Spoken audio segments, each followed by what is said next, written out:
ওই লোকগুলো আমার পিছনে আসতেছে বাচ্চারা। মা আমি পড়ে গেছি। আরে গুড্ডু ছুটি কোথায় গেছে?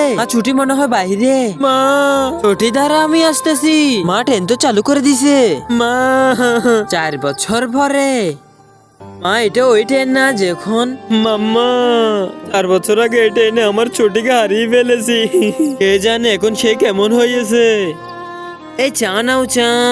কোথায় সে, কোথায় পাবো তাকে? সবাইকে আমি 4 বছর ধরে চা খাওয়াচ্ছি, গরম গরম চা খাও চা। এই আন্টি আমি গরম গরম চা নিয়ে এসেছি, চা খান। ওকে দেখতে তো গুডিয়ার মতো লাগতেছে, চোখগুলো তো হুবহু মিলে যাচ্ছে। আমার অনেক সন্দেহ হচ্ছে, মনে হচ্ছে এটা আমার মেয়ে। মা আপনি কোথায় যাচ্ছেন? অনেক ব্যথা লেগেছে। এই মেয়ের পিছে পিছে আমি যেতে হবে, আমার মনে হচ্ছে এটা আমার মেয়ে। আজকে ট্রেনের মধ্যে চা একদম কম বিক্রি হয়েছে। আরে বেটা একটু দাঁড়াও। কি হয়েছে আন্টি? তুমি কিছু মনে করি না, তোমার খাটা একটু দেখাও, ঠিক আছে আন্টি? আরে আসলে তো আমার মেয়ে। মায়ের জন্য আই লাভ ইউ মা লেখে চ্যানেলটাকে সাবস্ক্রাইব করে যাও তোমরা। বন্ধুরা ভিডিওটি ভালো লাগলে একটি লাইক একটি সাবস্ক্রাইব করে দিয়েন। আর আপনি কোন জেলা থেকে ভিডিওটি দেখছেন লিখতে পারলে কমেন্টে জানাইয়েন।